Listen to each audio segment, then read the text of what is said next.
GNR భక్తి ఛానల్కు స్వాగతం. మనం కంచి కామకోటి పీఠాధీశ్వరులైన శ్రీ శ్రీ శ్రీ చంద్రశేఖరేంద్ర సరస్వతి మహాస్వామి వారి దివ్య మహిమలను తెలుసుకుంటున్నాం. గత భాగంలో గాలి వర్షాన్ని ఆపలేదు అని ఒకసారి మహాస్వామి వారు శ్రీశైలం వెళుతూ అడవి మార్గంలో నడుస్తూ విష్ణు సహస్రం పారాయణ చేయమంటే ఎంతసేపు పారాయణ చేసినా విష్ణు సహస్రం పూర్తి కాలేదు. అప్పుడు స్వామివారు శిష్యులతో, మీ విష్ణు సహస్రం పూర్తి కాలేదు, మనం వెళ్ళవలసిన మకాం కూడా ఇంకా రాలేదు అని అన్నారు.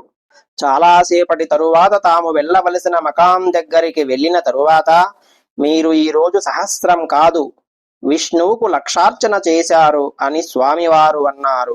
అక్కడి ప్రజల కోరిక మేరకు తమ గ్రామ దైవం అయిన కత్తరాయన్ గుడికి విజయం చేయాలని వారి గ్రామ ప్రజల అభ్యర్థనను మన్నించిన స్వామివారు ఆ దేవాలయంలోకి ప్రవేశించిన వెంటనే దట్టమైన మబ్బులతో పెద్ద వర్షం కురిస్తే, మహాస్వామి వారి వల్లే మాకు వర్షం కురిసిందని ప్రజలు ఆనందపడితే, కాదు, గ్రామ దైవం మహిమ వల్లే వర్షం కురిసింది అని స్వామివారు అనడం మనం విన్నాం.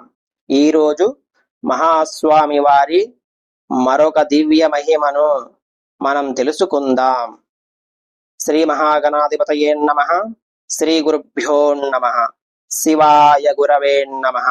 హర హర శంకర, జయ జయ శంకర, కంచి శంకర, కామాక్షి శంకర, కంచి పరమాచార్య లీలలు.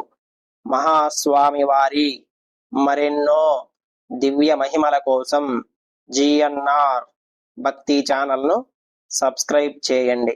చేసిన వారు లైక్ చేసి షేర్ చేయండి. చిదంబరం కుంచితపాతం. పరమాచార్య స్వామివారు సిద్ధి పొందే సంవత్సరం ముందు వారి 90ల చివర్లలో జరిగిన సంఘటన ఇది. మహాస్వామి వారు అక్కడ ఉన్న శిష్యులతో చిదంబరంలో ఉన్న శ్రీ నటరాజస్వామి గుడికి వెళ్ళాలని, స్వామి దర్శనం చేసుకోవాలని ఉందని చెప్పేవారు. చిదంబరం ఆలయమునకు సంబంధించిన వివిధ మొక్కల వేర్లతో చేయబడిన ఒక చిన్న మాల వంటి కుంచిత పాతం గురించి చెప్పేవారు స్వామివారు. ఇక్కడ ఉన్న చిత్రంలో స్వామివారు తల మీద ధరించి ఉన్నది మీరు చూడవచ్చు. చిదంబరం వెళ్ళిన వాళ్లకు దీని గురించి బాగా తెలిసి ఉంటుంది. కుంచిత పాతమును దర్శిస్తే ఆ వ్యక్తికి ఉన్న రోగములు అన్నీ నయం అవుతాయని, మోక్షం ప్రసాదించబడుతుందని అందరి విశ్వాసము. స్వామివారి మాటలు విన్న శిష్యులు విచారంతో కొంత ఆందోళన చెందారు. ఎందుకంటే ప్రస్తుతం స్వామివారు ఉన్నటువంటి పరిస్థితులలో వారు అక్కడికి పోవుట దాదాపుగా అసాధ్యం. అంత దూరం స్వామిని తీసుకొని వెళ్లడం కూడా మంచిది కాదు. ఆశ్చర్యకరంగా స్వామివారు ఆ మాటలన్న మరుసటి రోజు ఉదయమున చిదంబరం దేవస్థానం నుండి కొందరు దీక్షితరులు వచ్చారు.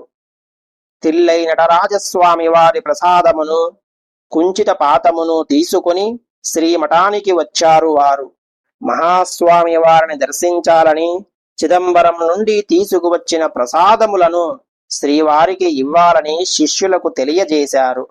ఆ మాటలు విని శిష్యులు చాలా సంతోషించారు. వెంటనే స్వామి దగ్గరకు వెళ్లి చిదంబరం ఆలయ దీక్షితర్లు తమ దర్శనానికి ఎదురు చూస్తున్నారు అని తెలియజేశారు. వెంటనే స్వామివారి అనుమతితో ప్రసాదములు తీసుకువచ్చారు వారు. మహాస్వామి వారు వెంటనే కుంచిత పాతమును తీసుకొని తమ తలపైన పెట్టుకున్నారు. నటరాజస్వామిని స్తుతిస్తూ వారిని ఆశీర్వదించి పంపించారు. అప్పుడు తీసిన ఫోటోనే ఇది మీరు చూస్తున్నది. ఈ చిత్రపటం చూసినంత మాత్రం చేత అన్ని రోగములు నయమవుతాయని భక్తుల విశ్వాసం. ఎందుకంటే ఇందులో పరమౌషధమైన కుంచిత పాతము, ఆది వైద్యుడైన సాక్షాత్ ధన్వంతరి స్వరూపము పరమాచార్య స్వామివారు ఉన్నారు.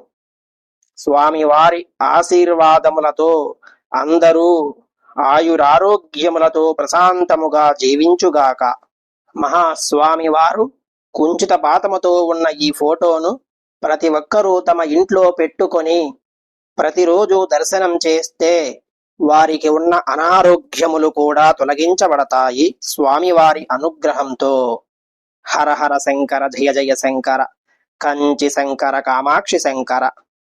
మహాస్వామి వారి మరెన్నో దివ్య మహిమల కోసం జిఎన్ఆర్ భక్తి ఛానల్ను సబ్స్క్రైబ్ చేయండి. చేసిన వారు లైక్ చేసి షేర్ చేయండి. తప్పకుండా కామెంట్ చేయండి. మహాస్వామి వారి మరొక దివ్య మహిమతో మళ్ళీ కలుసుకుందాం. ఓం నమః శివాయ.